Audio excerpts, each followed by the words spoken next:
Real talk, baby. We remember the name of the show today. Hello, world. Here we are. It is called Real Boxing Talk. I got it right. Okay. Hey. Yay! We're joined by our panel of experts and our host and engineer who's not. We're going to make some magic happen today. We're trying to do the best show we can because we're trying to showcase the show because we're trying to showcase the show. Let's talk today about, in a roundabout way, we're talking about the pound for pound best boxers in the sport today.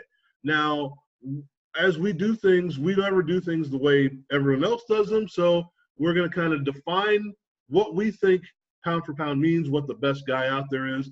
And it's more of must-see TV or must-see radio or whatever you want to call it, of who we want to see, more as who would beat whom. So, Charles, give me an idea of what you consider to be the guy you have to see. Right now, it's Spence. I need to see Spence. I do, because he's not afraid. And I was thinking about this. I know a lot of people have him like second or third on their list, but I was saying to myself, dang, what would be a premier matchup for me? I would love to see it. It would never happen, though, for him to fight Canelo. I would love to see that. And when I was thinking about that, I was like, man, that would be a hell of a fight if they were in the same weight range. And I know Canelo's moved on, but Spence, because he's proven he'll fight somebody. He's not afraid. He took on the Mikey Garcia fight, which he really didn't have to. He was like, everybody thought Mikey might give him one of them, right? few more problems, but he showed you a different way to box. I'm with him. And his record, he's won enough fights now that it's not just he's just some guy, a flash in the pan. He's like, look, I'm here. I'm ready. I'll fight anybody. And to me, that's all you can ask for. Okay, John, what do you think?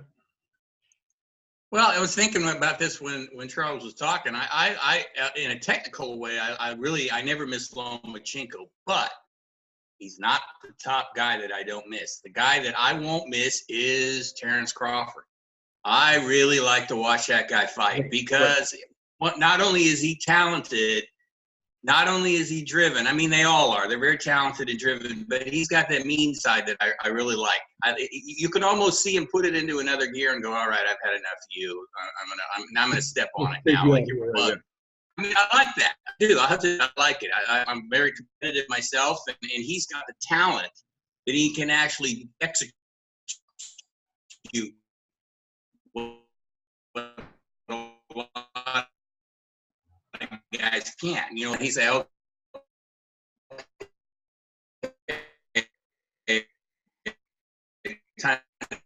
wow, does it?"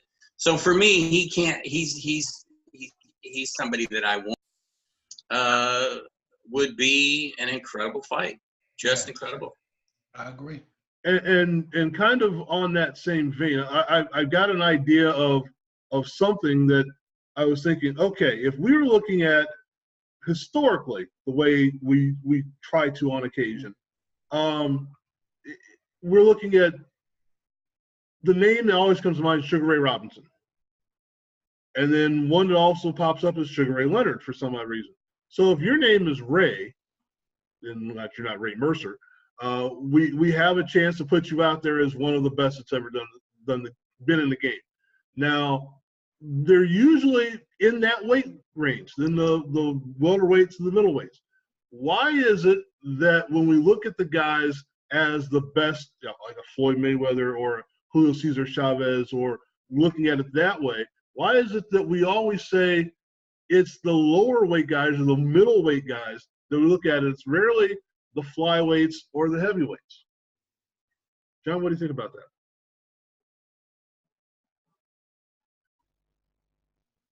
That's a great question. I think they just seem like they have more ability to do more things than the bigger guys, to me. I mean, they not only, unless you took like a freak like Muhammad Ali who could box and do all kinds of things, but a lot of times I think because of their size and the fact that they're natural athletes, of course, too, makes them, it sounds like because they're lower to the ground, it makes them better. But I think there's just something with the size factor, and it's connected to quickness and your footwork and all that kind of stuff that ties into the ability.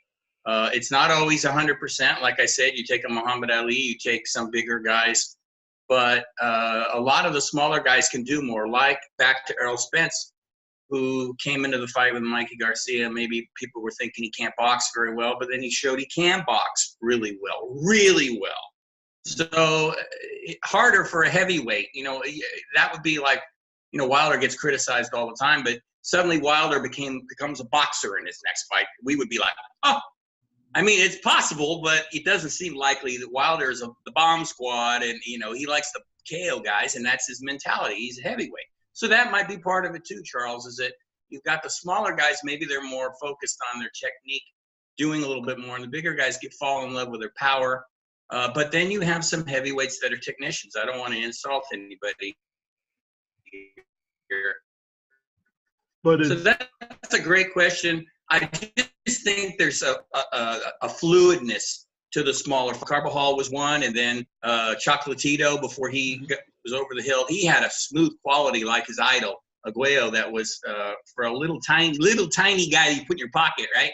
I mean, it didn't matter. He could box your ears off, and he did it for a long time until he ran into that Rongasai guy. So there's just something about that with those guys. I'm not quite sure that's a really good answer, but that's the best I can do. Well, and Charles, I'm going to point you to something that I know you love to talk about.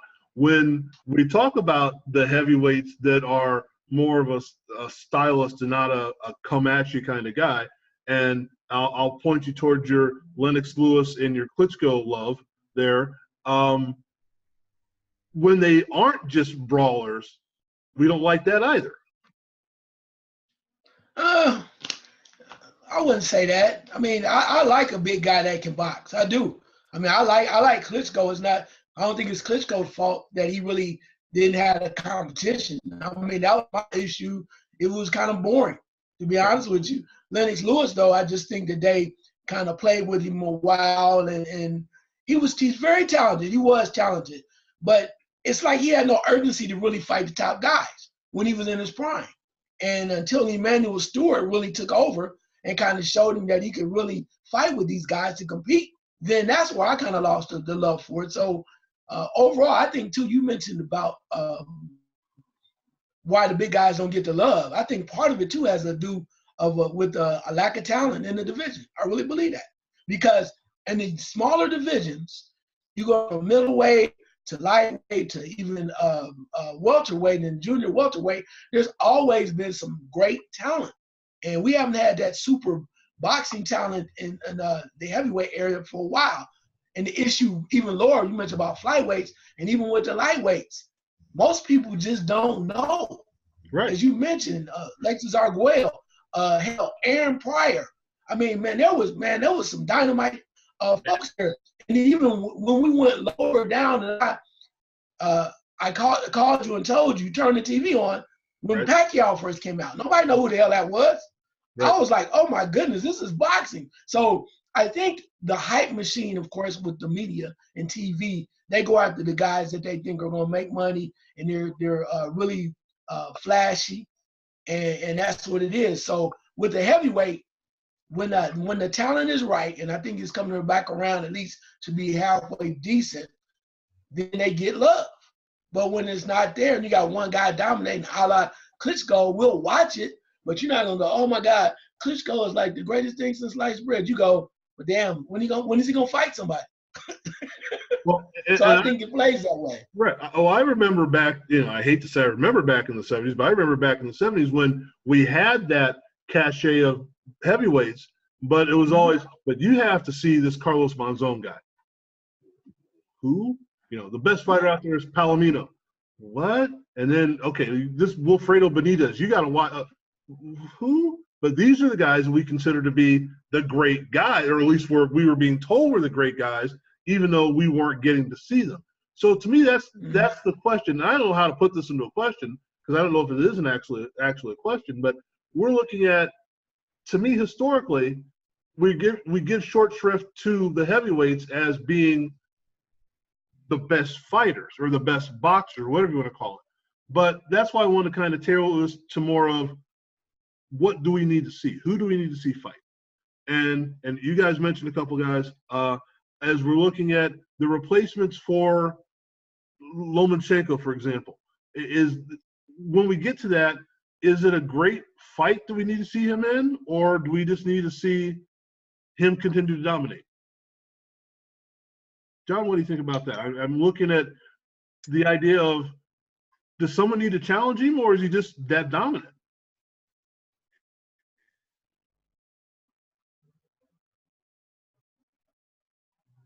And as you can tell, we're having some technical difficulties. Well, the thing about Lomachenko, I think he wants to be challenged, Frank. And he mentioned fighting Mikey Garcia. Lopez called him out and perceived him as the top guy, and that's good. That's the way boxing is supposed to be. Yeah, I mean, when he fought Linares, we saw Lomachenko pushed hard. I mean, he got knocked down. That fight, he was losing on one card, he's winning on another one. Another one was really close. And I think, in my opinion, this goes back to Pacquiao again. I was thinking about this.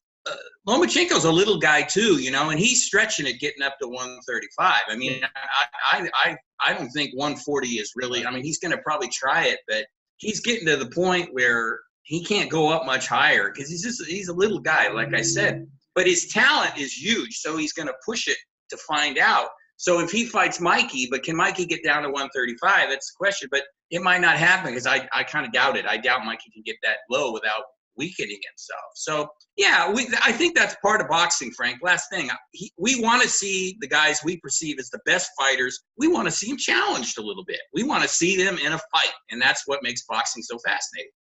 Well, Charles, it was kind of and now it's dropped out of my head. When Pacquiao fought, and it's not Mayorga, it was geez, who did he fight that he just beat the snot out of? That was so much bigger than him. What, De La Hoya? No, it was. It'll come to me in a minute. Margarito. Antonio Margarito. Right. Where we thought, okay, way too big, not going to happen. Yeah. And that's kind of where I'm seeing Lomachenko. We're going to pick and choose who we can fight, whether they're bigger or not. We're not going to fight the entire division. Well, Roy Jones Jr. going, I'm going up to heavyweight, but here's who I'm going to fight. John Ruiz. Right, yeah. I'm not going to fight, anybody that's going to really hurt me, but I'm going to fight a heavyweight. So Charles, is there someone who's going to go outside of their comfort zone, but not outside the comfort zone? We're talking this slew of welterweights. Maybe somebody moves up, maybe somebody moves down. The middleweights we talked about earlier. Is there someone that says, I want to show everyone that I'm the best, but I'm not going to do it where it hurts me? Yeah, well, I think, and I just wanted to throw something on that Lomachenko thing real quick, if you don't mind.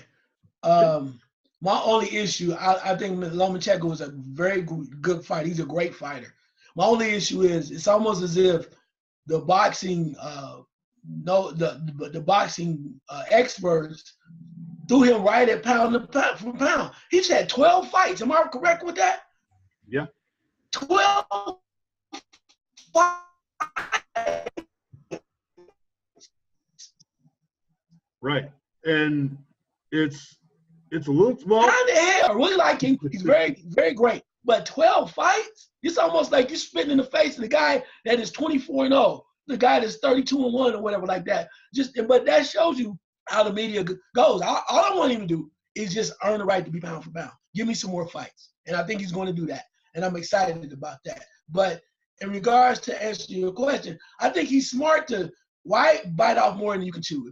If the most you can do is 135, do you just be dominant at 135? Because I don't want to see anybody get hurt. But in regards to moving up, I know you're gonna sound like a broken record, but I think Spence will move up. I really do after a while. I think he could because he has the hand speed or whatnot. I would like to say Terrence Crawford, but I think Terrence Crawford is going to find out. Even though he's a great talent, I might just want to chill at 147. I don't need to be up there. Those dudes up there a little bit bigger, 154, 160. That's a big jump for him. Right. And right. I think he can have a lot of great fights at 147, do a lot of damage, even fight to be considered truly the pound for pound at 147. There's enough guys over there. So I would say right now, I would say Spence Jr. for there. And I'm trying to think of somebody else that will move up. And maybe perhaps one of the, if they ever show up, I would like to see somebody that might move up like a Jared Hurd. I like the way he fights, but I really want to see him. I mean, I need something else, but I think he can move up because he's big enough and he has that way of being very technical when necessary. And a lot of times where you mentioned that you move up in the bigger weights, a lot of these guys are headhunters. Right. And if you're a technician, your time you wait and you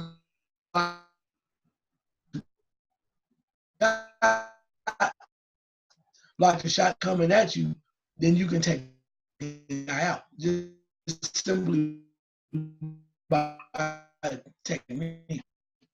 Well, and it's funny, what we haven't talked about is one of the reasons why again. Yeah, I know. It's I don't know. We'll just power through it. One of the things we haven't talked about, or one of the fighters we haven't talked about, which is kind of the focus of what's coming up this month, is Canelo Alvarez. And with that, Daniel Jacobs.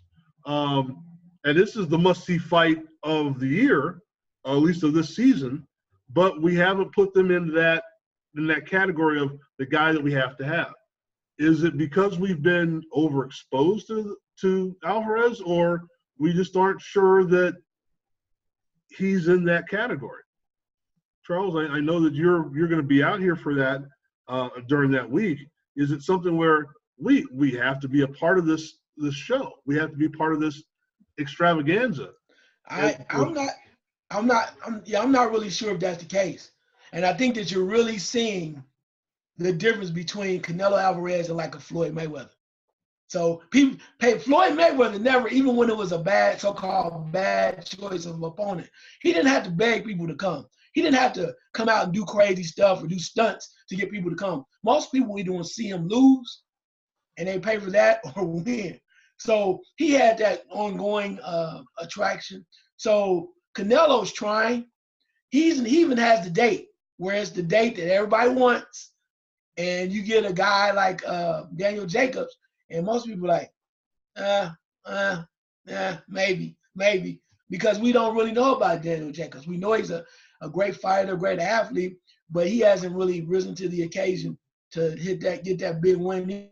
I mean, he had an opportunity against Triple G, couldn't get it done, came close, looked real good, but winning and losing is the difference. So I think with Canelo, De La Hoya is doing the right thing and saying all the right things to try to keep him in that position and keep everybody on him and trying to keep people liking him.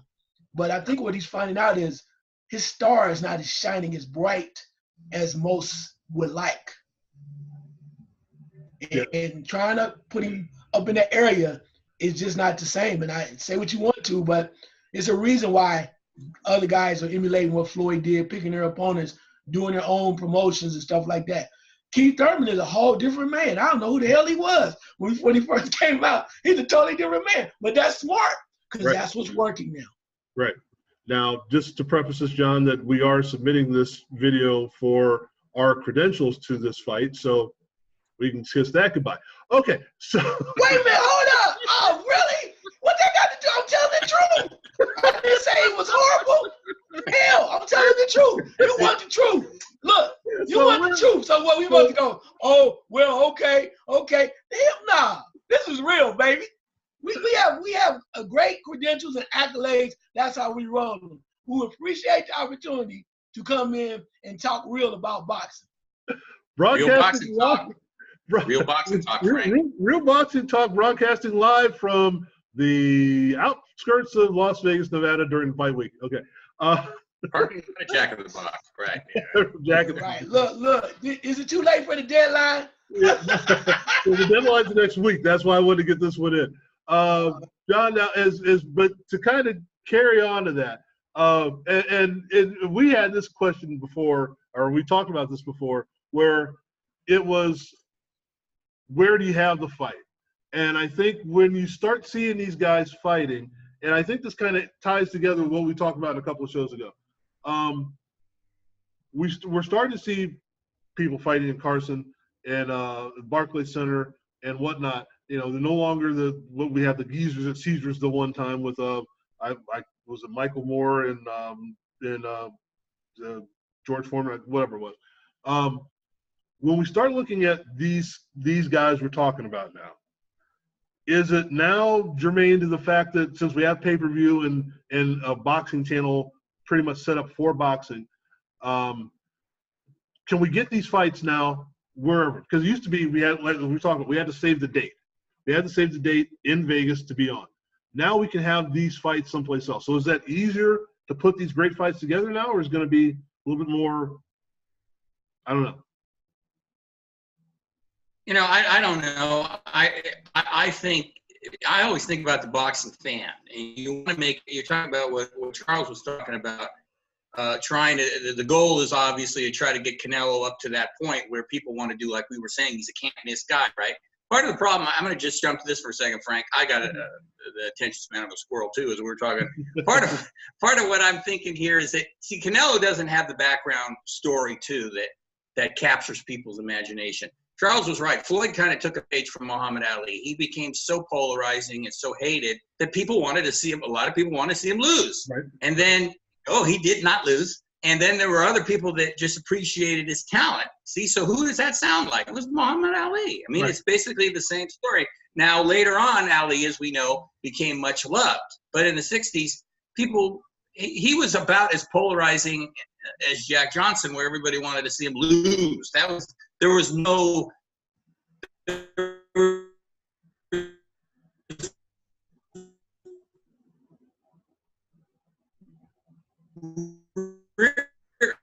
I mean, if you read some of the writing back, what do you do with Canelo? First, you sign him to the Zone, which is good, because then Oscar doesn't have to worry about, he does his little promotions, but he leaves it up to Eddie Hearn to do everything.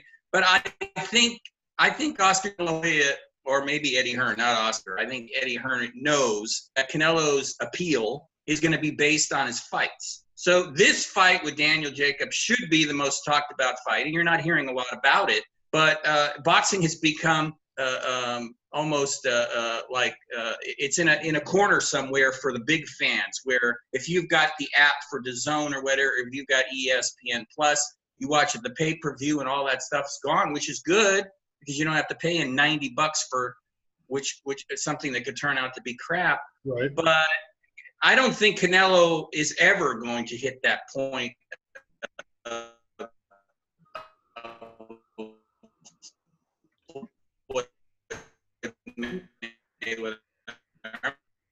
I went to a number of Floyd, but before the fight, there was a buzz in the arena that only comes with the big fights, and there's not something that you can't. I mean, it is great. I mean, as a boxing person, that buzz before the guys are coming out and everything. I mean, it's awesome. I will say it's awesome.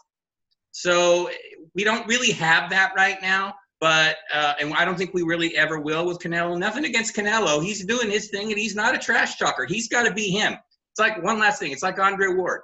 I remember Andre Ward would say, I don't talk trash. That's not me. I'm not going to be anything other than myself. And I admired that. You know, he is what he is, Right. And that's good. Be true to yourself. Floyd Mayweather, even, you know, I always tell people, I've talked to him a few times. He's not that guy that he was playing in those. Of course, he's just playing a role. You know, he's selling tickets. He's doing that. He's brilliant at it. Right. And they give me this kind of look, and you know, and Canelo,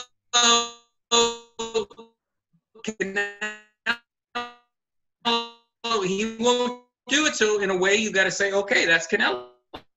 Well, what I see happening, and this is my thought, and I could be completely off base about this. I'm not sure, but what I see happening is with the saturation of the way we do sports now. Remember when we got our boxing on the CBS Sports Spectacular on Saturday afternoon, when we would get Monday Night Baseball and Monday Night Football. That's when we got our marquee games. And then whatever else we got was local. Whatever else we got was, okay, here's what the networks are allowing us to see, but they're going to promote this thing. When HBO boxing came out, we're going to get the HBO fight, and that's the fight. It didn't matter who was with whom, we got the HBO fight. And that was maybe once every 2 months or however it worked out, and that's what we got. And then Showtime said, well, we're going to jump into this as well. And now we started to get more and more stuff like that. And my idea with that is, and I know this goes away from the pound for pound thing, but my idea is that we're getting more opportunities and more venues, and I think maybe we're watering down.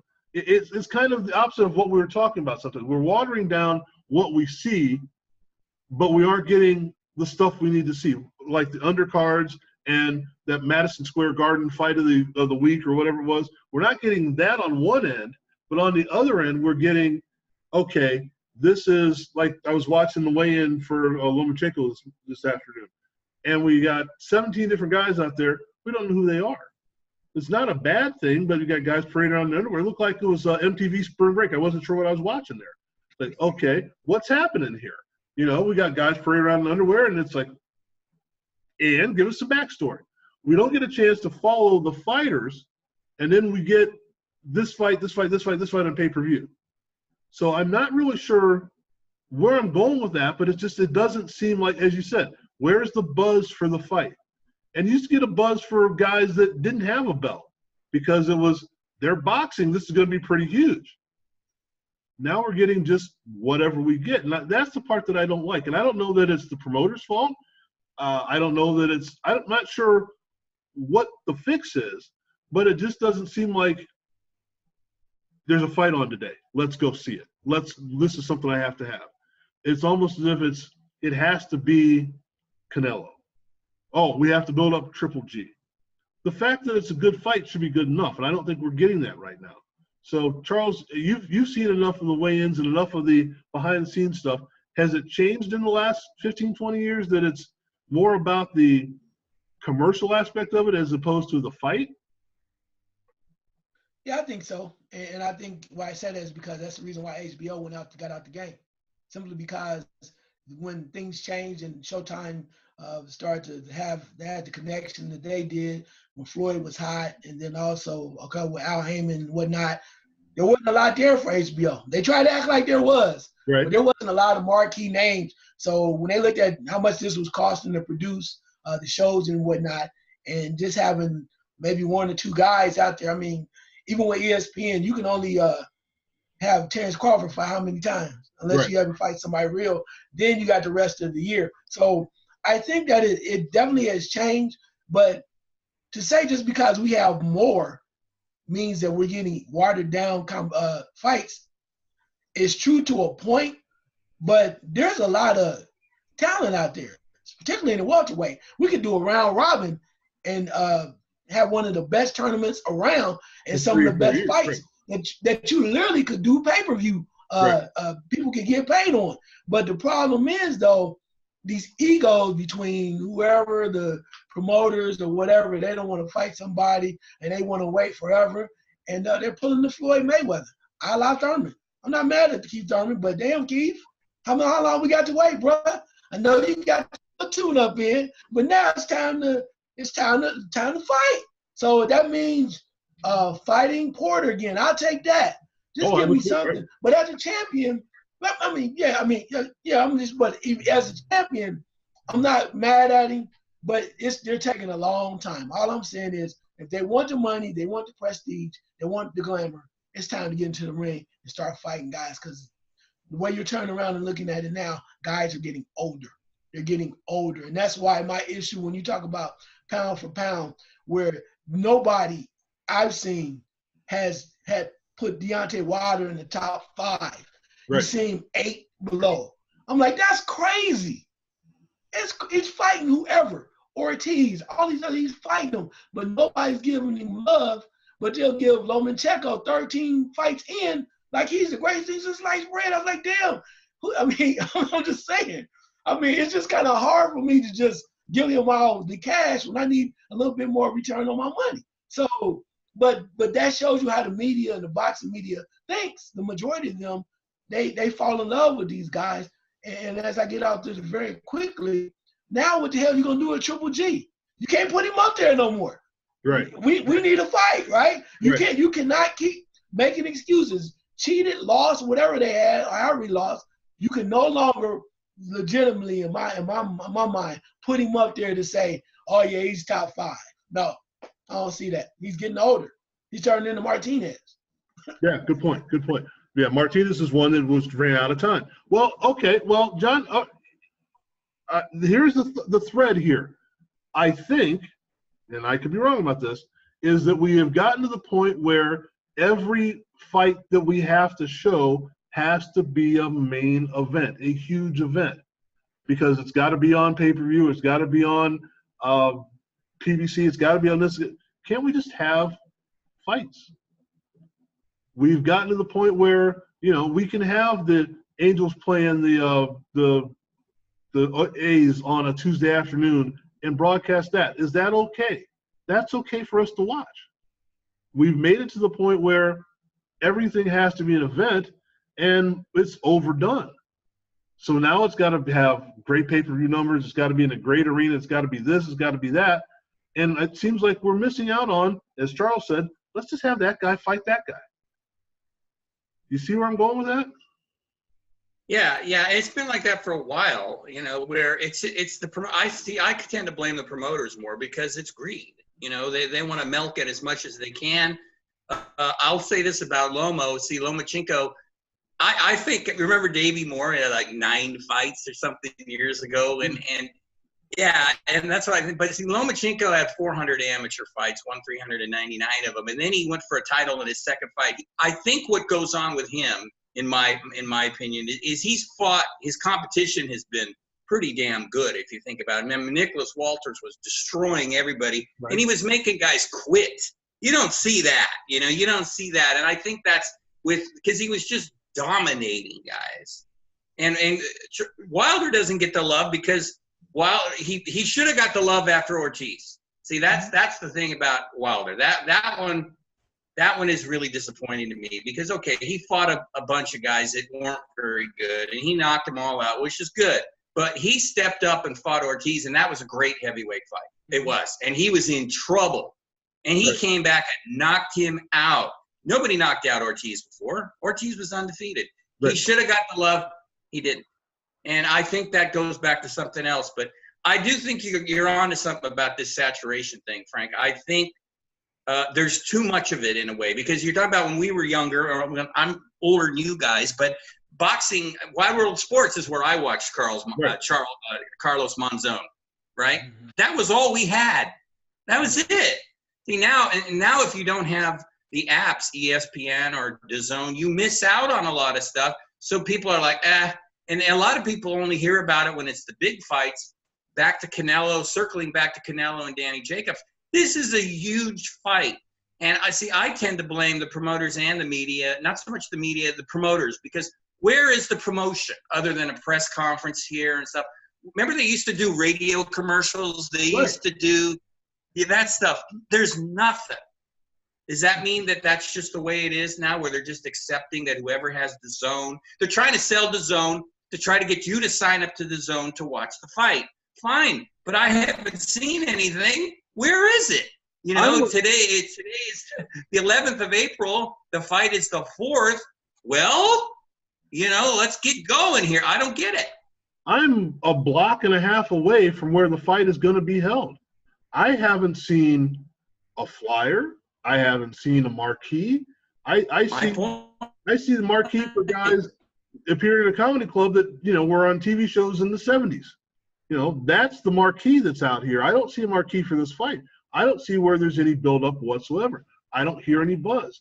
I don't hear of anyone saying, well, when, you know, the cab drivers run around saying, well, when this fight, no, they're talking about the EDC and other conventions. Not when this fight hits, we're going to be busy.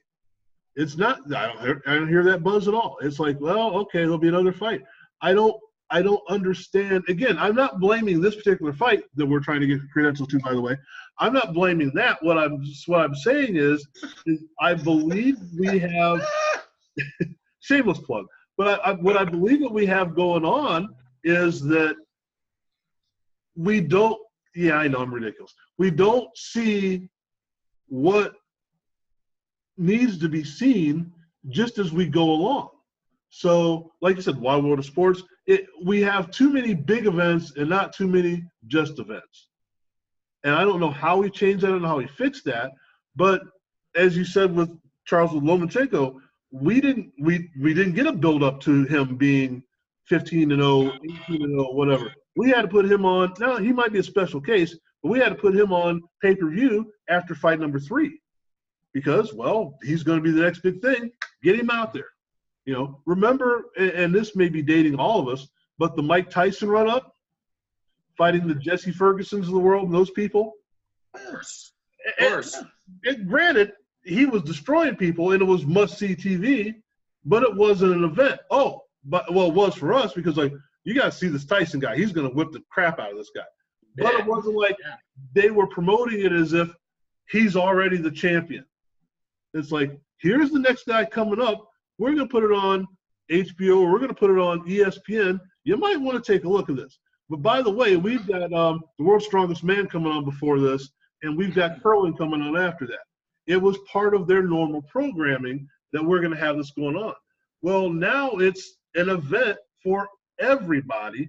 And when it's not an event, especially when you're buying a pay-per-view, you know, how many pay-per-view fights did you buy and went, why the hell did I buy this crap? You know, and you're like, I'm out $80, $90 for something that should have been on regular TV. Now, I understand the money part of it. I get that completely.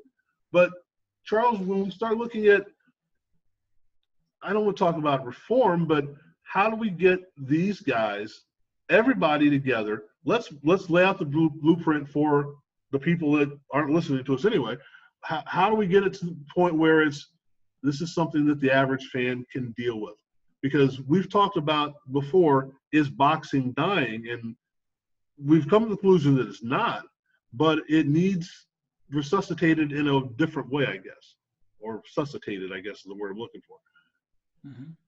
Well, I think part of it is, you mentioned about all of these vehicles and venues that we can use to spread this information with via the media, that you need to share information. You know, John made a valid point about Lomachenko. And the reason why I was on him, because it's like, hell, I didn't know he fought 399 fights in amateur fights. I need to know that. And I'm in the media. I never really heard that. They never really promoted. They just say, here's this great guy. He's the greatest thing since sliced bread. Tell me what the hell he's done. For the average fan, if I'm a guy that's been around boxing, been to several fights personally and professionally, if I don't know that, then how are the average fan going to get excited about it? So share that knowledge, share that information. The other part, too, is it's kind of like going back to the way that it was. Let's get back to Tuesday night fights, man. So when you see guys coming up, let's put them in the gym in Nebraska. Let's put them in the gym down in Goodwater, Alabama. Wherever it may be, let's get back to it. And these guys, as they're younger, working their way up, letting them earn their right. So then you're like, okay, wow, he's winning this many more fights. Even if he's destroying people, it doesn't take a lot for them to set that up. Let's watch the USA Network would love to have something like that. Exactly. So let's do that and watch these guys climb the mountain. And then we use our larger venues, as far as the bigger pay-per-view or whatever, even on Fox, for the fights that really matter. But true boxing fans just want to see good fights. They want to see young talent being worked up, and then also being groomed for the next level. And that's something that we saw on ESPN back in the day. So I don't mind having all these different venues and these different outlets, but use them appropriately. If you want to make money, give people something to watch. Most boxing fans love to see good fights, and quit playing around with it and give the people what they want. They will watch. So basically what you're saying is, someone give the Ultimate Sports Network like $50 million and we can start broadcasting fights. Okay. Hell yeah. Look, and then too, I bet you I can negotiate some of them damn fights. I bet you that. How about that? I'm serious. It's about talking to people and coming across and saying, look, man, here's what we got. We can make this kind of money. One thing I will say, I'll get out this very quickly. say what you want to about Floyd Mayweather, love him or hate him. When all that madness was going on right before he was trying to fight Pacquiao, you had the promoters going at each other and people talking about they could never get it done. Floyd said, hell with that. I'm going to the man. We're going to make this happen. And he told Pacquiao, let's make this happen because you know how much money we can make now? And Pacquiao, which I really like about him, is a real man's man. When he fought Floyd and he found out how much money he was going to make, even when he lost, he was like, thank you. Because he was like, damn, you just... I only need one good arm to pick up the paycheck. Right. Yeah. It was like, that's honest. That's what it's about. He was like, thank you. He was like, y'all can act like I'm mad at him. I'm not mad at him. I love him. Because he got me paid. And that's what you have to do. Sometimes you had to get the people that are in the way out of the way and let these guys, one, perform for us, and secondly, get their money that they deserve it for taking such a huge risk to entertain us. Well, and John, you mentioned that we aren't young people anymore, and we understand that sometimes it's a nostalgic look on the way things used to be. But as we look at the way things used to be, how do we incorporate that into the way things are now and make it better? Because as we're saying, at least in our point of view, that we want to see fights. We don't mind seeing great fights, obviously, but we don't mind seeing fights that this might turn out to be a dud, but it's because we're into the fight. You know, if I'm doing something on another part of the network where it's the love for, say, your local AA baseball team, where maybe only 2 of those guys will ever make the majors, but you still go see it because you love the sport and you love the team. The minor leagues of this, or as Charles and I are familiar with this, all right, we're going down to the Armory and we're going to go see Bob. And the wrestling, people would come see Big South Wrestling at the local Armory. I didn't even know we had an Armory in my town, but we had an Armory, and they came and they wrestled. People will come out to see something good, and I think people will watch on TV something that's good that isn't necessarily a pay-per-view extravaganza. So is it incumbent upon the promoters to do this, or the fighters, or the media? How do we get this to work to where we build? Because I think the grassroots fight fan is gone. When I was talking about boxing being dead, I think the grassroots fight fan is gone because all they see are pay-per-view stuff. What can we do?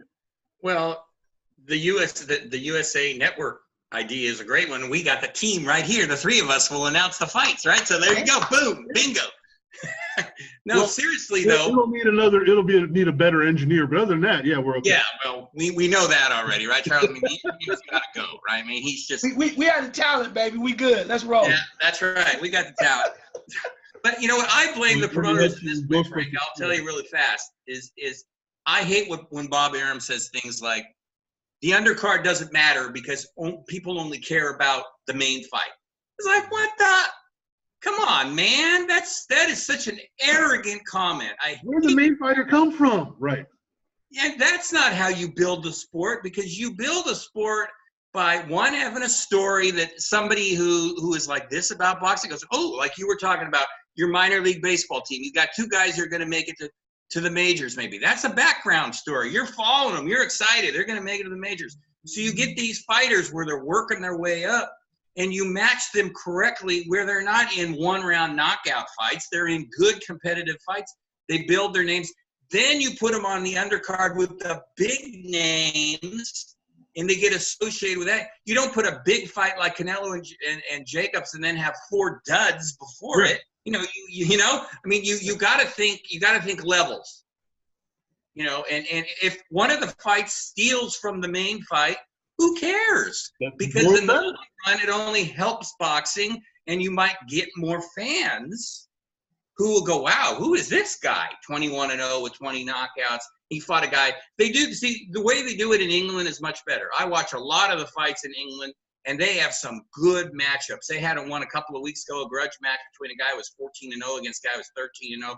It was a 10-round brutal fight between 2 guys who wanted to kick the snot out of each other. It was exciting. Crowd was going nuts. They had, 30,000 there. And this wasn't even a big fight. And they had 30,000 people.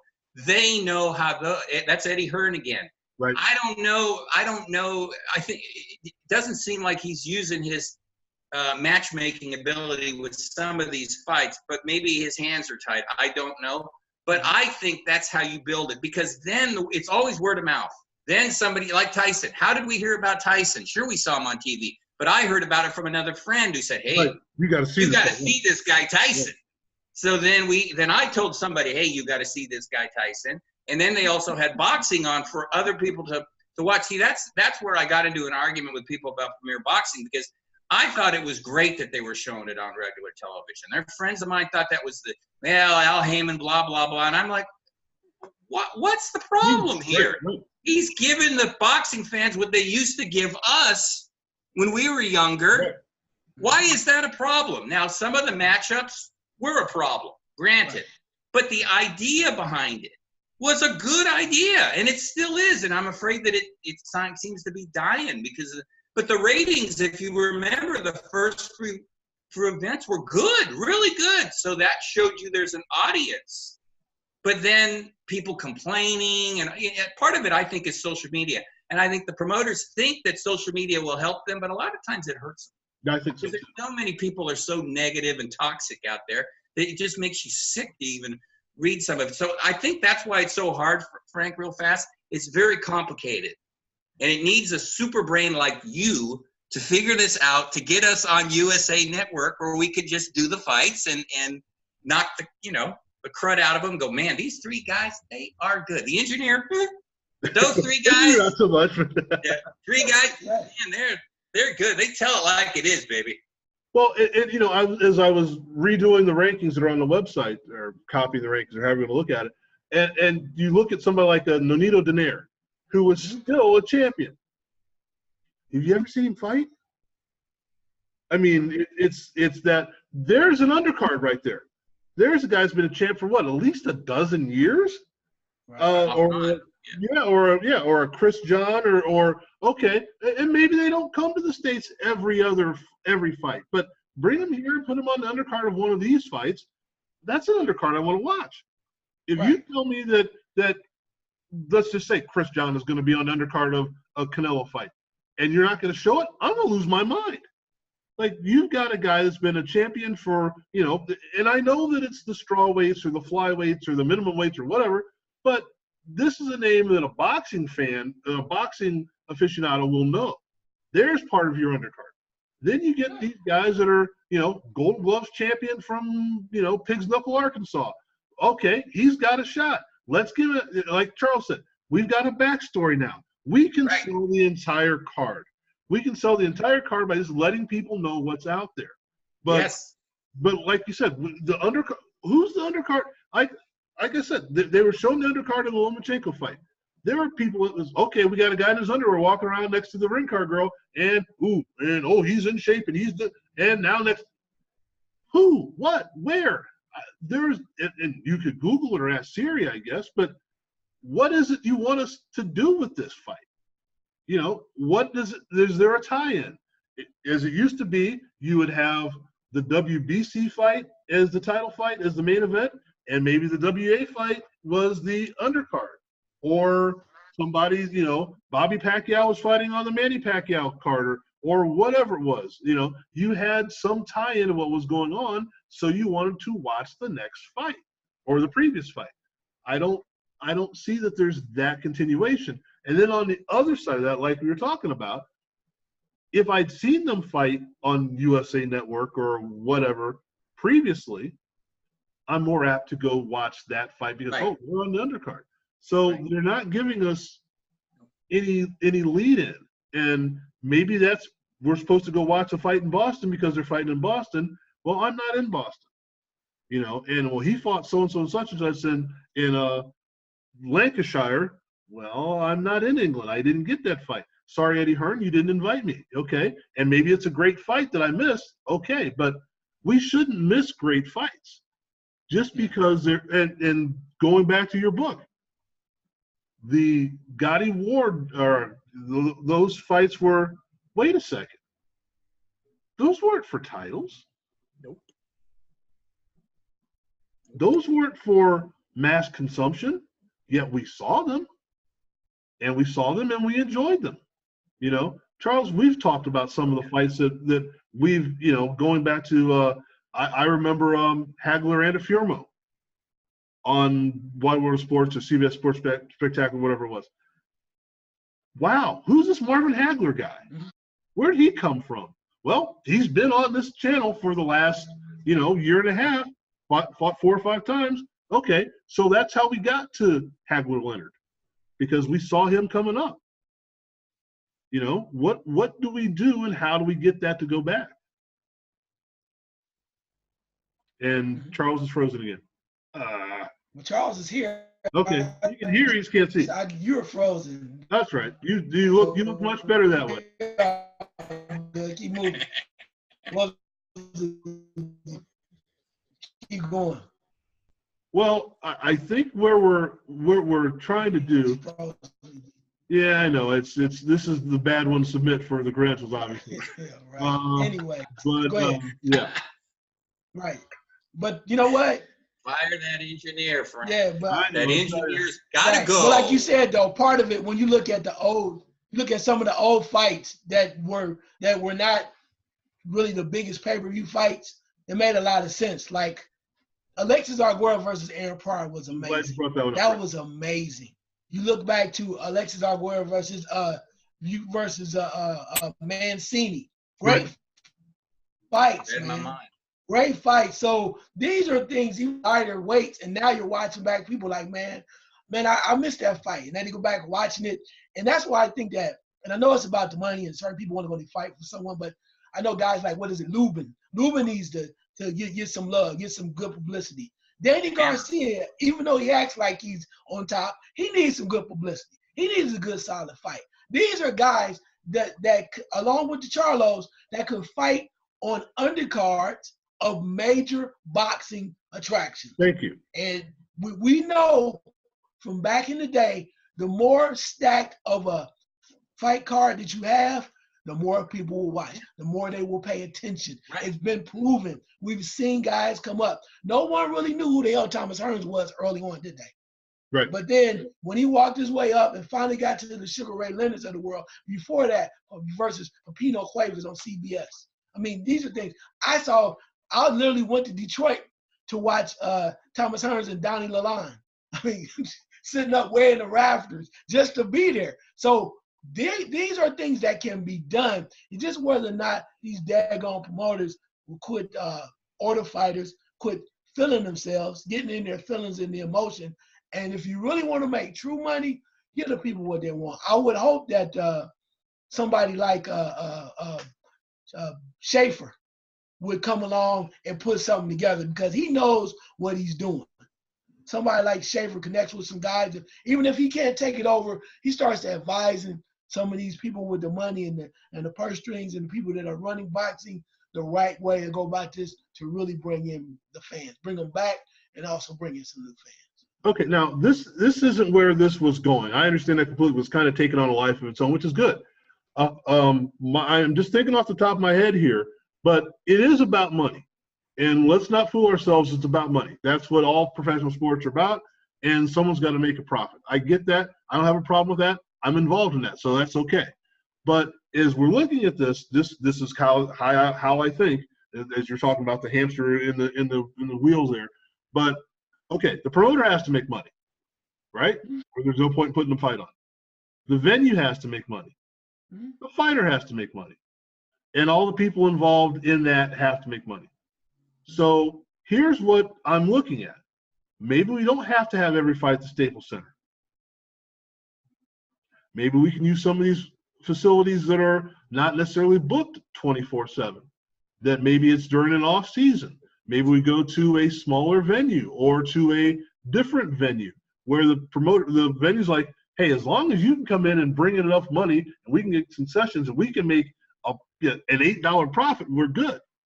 But it seems to me that the problem that we're having right now is that it has to be a huge event because we're charging, and we've got Ticketmaster involved and all that. Don't get me started with that. But, you know, or whomever, not just Ticketmaster, but we have so many hands out there in the pie that everyone has to make an exorbitant amount of money in order to break even. Well, if we make it something simple, like we're talking about, again, I don't know that USA Network is going to make it easy. I think we can make it easy, but that's another story entirely. But we can say, all right, as long as we can get the information out there to people, and we've got PR guys like Mr. Farmer and Copious Sports and those people that are entertainment vehicles, broadcasting and PR vehicles, it's something that can be done. Because I don't see, again, I'm being naive here, I'm sure, I don't see that it's that difficult to have everybody make some money and to grow the business. And it seems to me right now that they're fighting against each other. So, John, let's just kind of tie this up here, because we went off of what we were originally doing, which is what we do. But let's kind of tie it up with, how do we make this better, and who do we need to see as far as the must-see fighter right now that's out there? How do we make it better, and how do we get it to, we say, this is the next fight we've got to see, and then how do we make that particular card better? Well, my must-see was Terrence Crawford. He's fighting Amir Khan next week, and I like that fight. I think that's a good fight. I think Amir Khan is loaded with talent, as we know. He has a few flaws, as we know, too. We're not going to go into that. But I think the way to make everything better, Frank, if you're just going into the big picture, is somehow you would have to get everybody on the same page, which, as we know, in boxing is impossible. Charles brought up another good point. Richard Schaefer, now he's doing the World Boxing Super Series tournament, and he's doing a great job. No surprise. All of those fights have been good. They've been in Europe, but now he's got the Rougarou is fighting here in Louisiana, which is great. I love the Rougarou, Regis Prograis.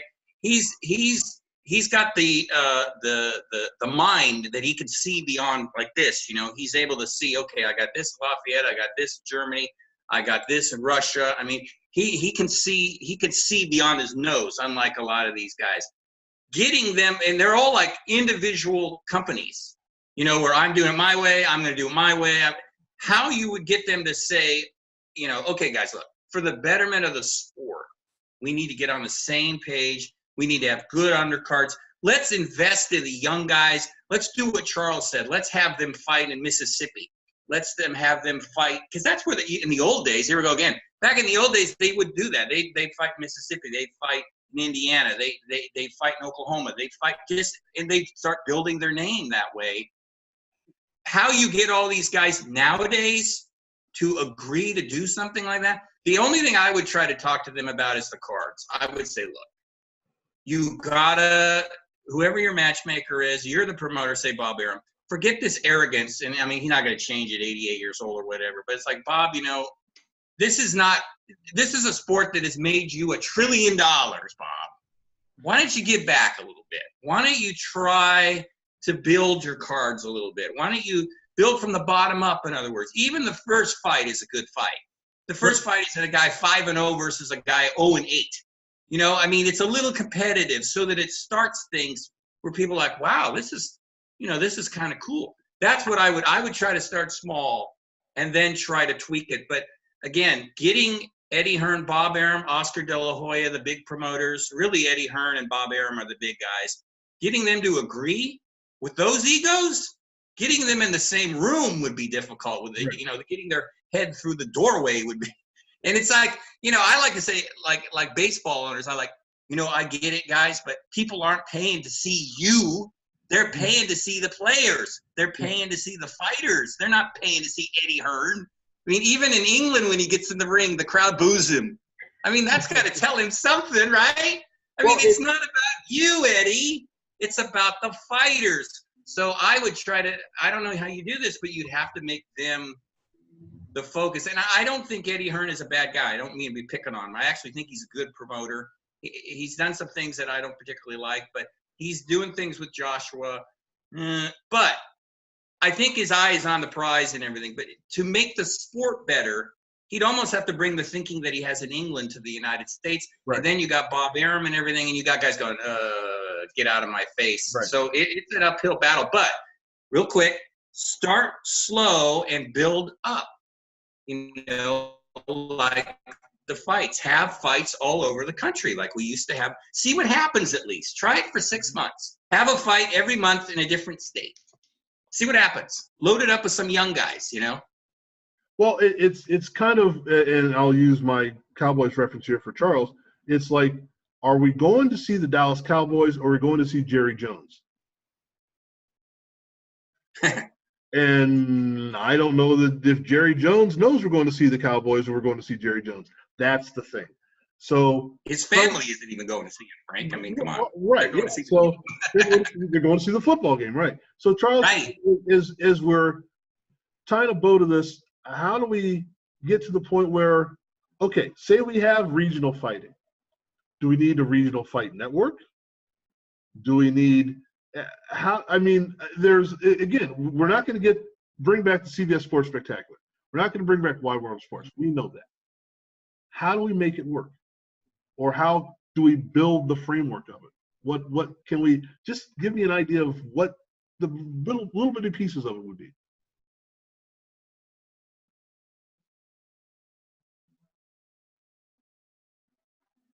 Or is that even possible?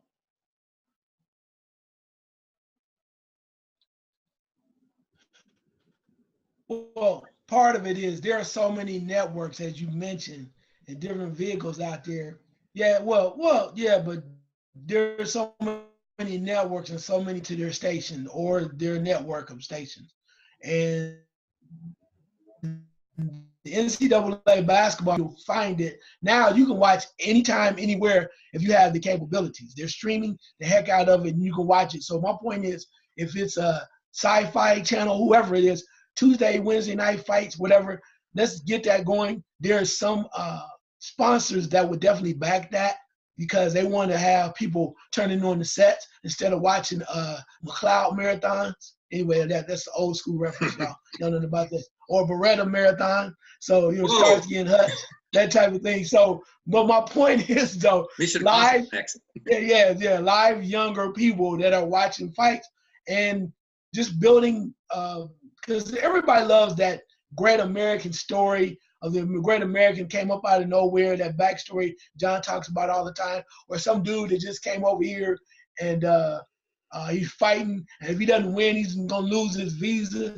I mean, those are fights that you just go like, right. I want to see that with the background. So I think you have to do it that way, but I also think you just have to come with it. And I think that's why you might have to go outside the way that we are normally seeing it right now. That's why I think a guy like Richard Schaefer, who's been in the game and may not always be connected to Aram, Hearn, and then, I mean, he's familiar with them, but maybe he can do his own thing to the side of getting together these younger fighters because he knows what it takes. He's been around when everything was hot at Golden Boy. Everything was flowing. They were making a lot of money. Then they took on the point of doing promotion for Floyd. So he is really, he's really bitten up. He has a lot of experience in doing that. So to have a guy like that building up from the ground up and making sure that these great up-and-coming fighters are getting their just due, I think that's somebody they should look to because he wants to see good matches. He wants to make money too. And if you put that out there like that, the network is going to, whoever it is going to eat that up. You mean to tell me right now, when basketball season's not around, what the hell is Fox Sports doing right now? I mean, no disrespect to baseball. But the other part too that I'll say that to you, which is why I say it very quickly, on the network side or the TV station side. Remember, look at it this way. There's a reason why Floyd Mayweather never fought at Jerry World. And I'm going to tell you why. Floyd did not want 80, 90,000 people watching this fight in person. Floyd wants to go to the venue. We want to go to the venue, 17,000. That's all we got. That's all the tickets we got. You want to see the fight? You got to pay pay-per-view. Right. You got to go somewhere else and watch it. And purposely, he never fought any place where it was too big. If you can't get in, you got to find a way to watch it. So but he provided a quality product that make you salivate. I'm telling you, very quickly. I was at the Pacquiao, out there for the Pacquiao Mayweather fight. I tried to get credentials, could not get credentials, tried to get tickets. So I literally I was able to, on the phone for forever, and I got a hold of 4 tickets to the weigh-in. They cost me $10 a piece. I made $500 off of that. It could have made more. I gave two other ones that I had away. I made $500 off of 40. You do the math. And that's what I'm talking about right there. You prepare, and I'm not advocating scalping or anything like that. I'm just telling you, if you prepare a solid product, people will pay the money. And we have to get back in boxing to building it up, as you guys said, from the ground up, using USA Network or whoever, some fledgling network, to build up these younger fighters who then are going to be excited because they're going, you know how they are. John, you've been around boxers enough. Man, back in the day, did nobody give me no love. Y'all did. I'm coming on your show. I'm loving you because athletes feel appreciated when nobody knows them. It's easy to get the love when you're undefeated and everybody telling you how great they are.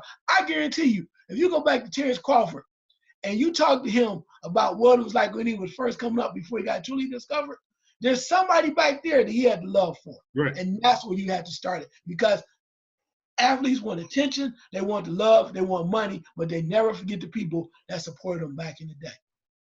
Well, let me just say, broadcaster opinions are not necessarily endorsed by the Ultimate Sports Network. And Damn right. Now look, this is me, baby. You know how we do it. You don't like it, it's all good. Because all we really want, let's be real, our opinions here are our own.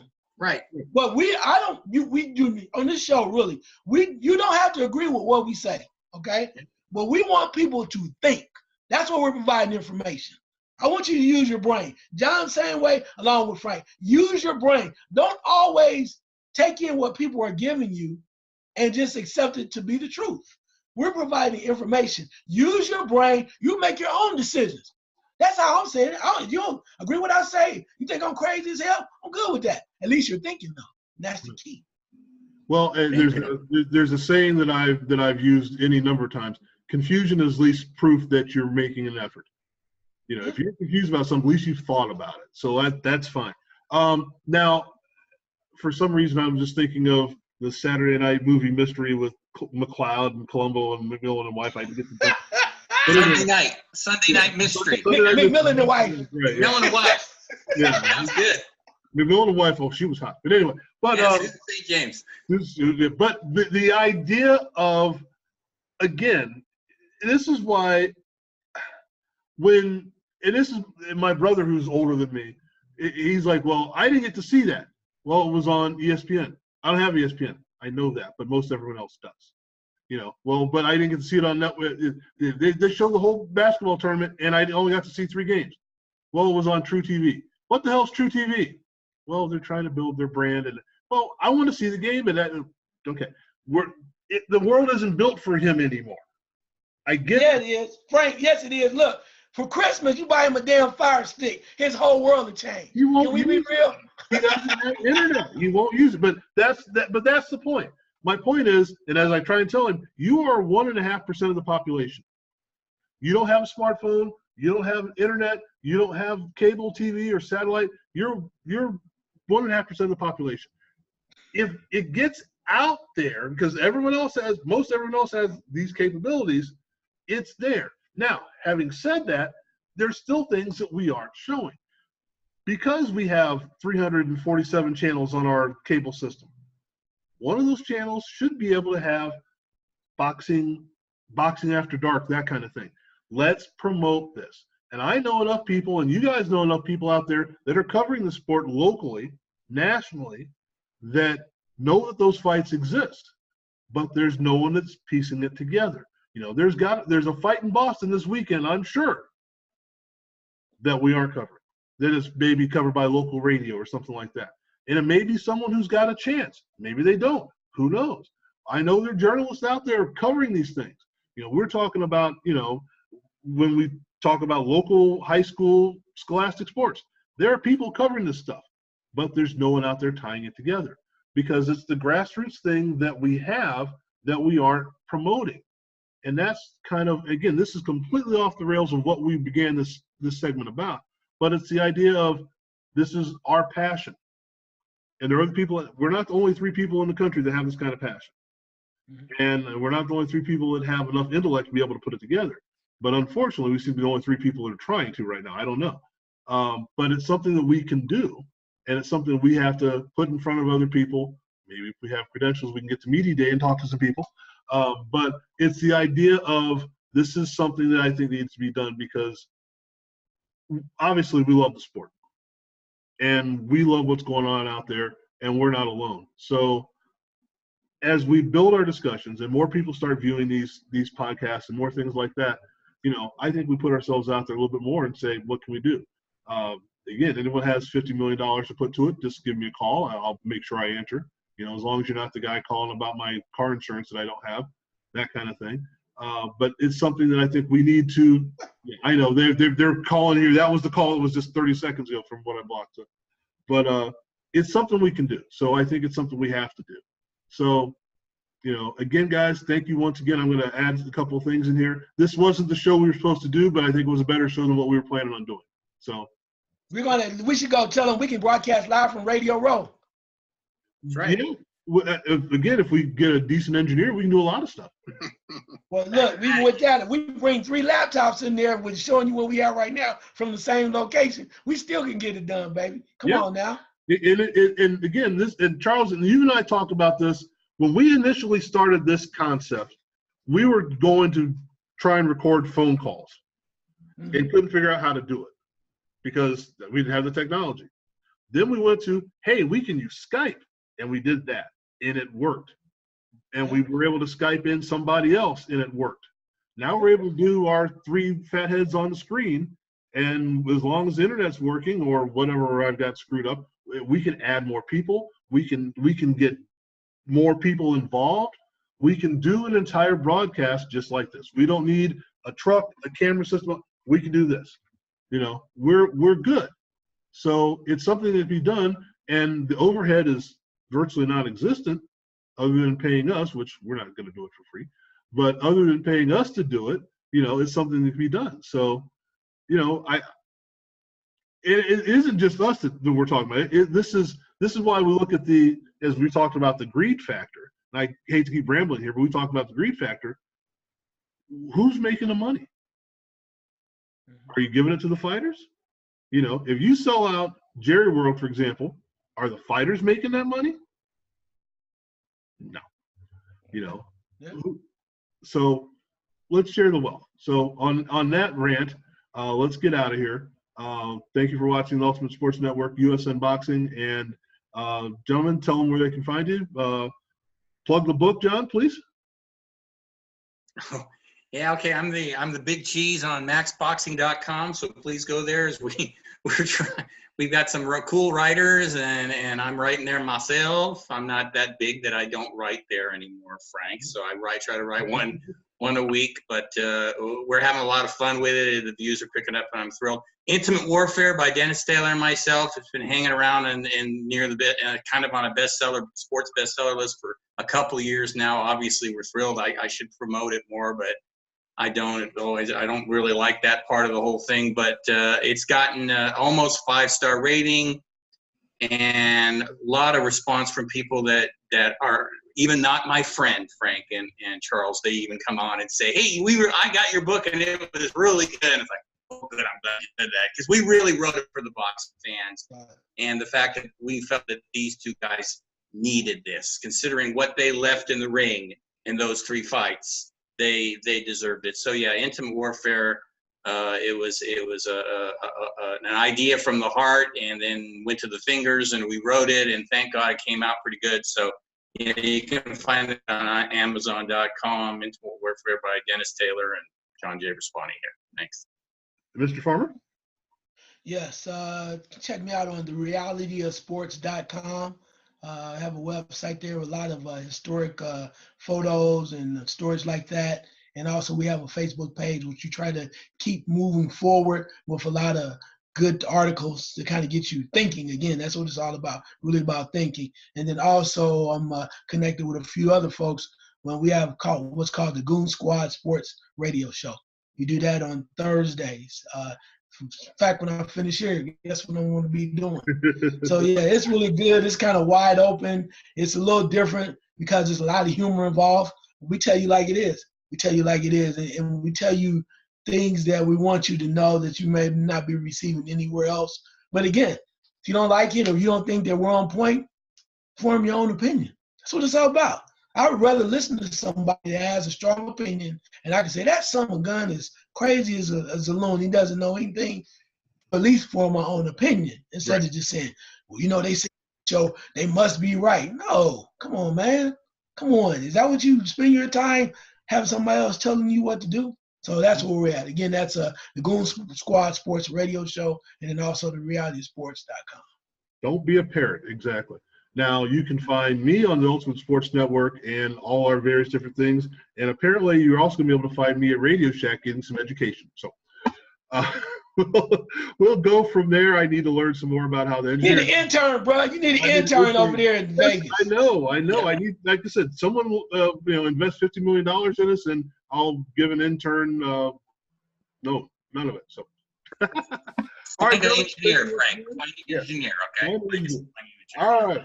And on that note, we are done. And it's been, again, it's always fun. We enjoy doing this, and we're going to try and educate people and entertain at the same time. So thank you, folks.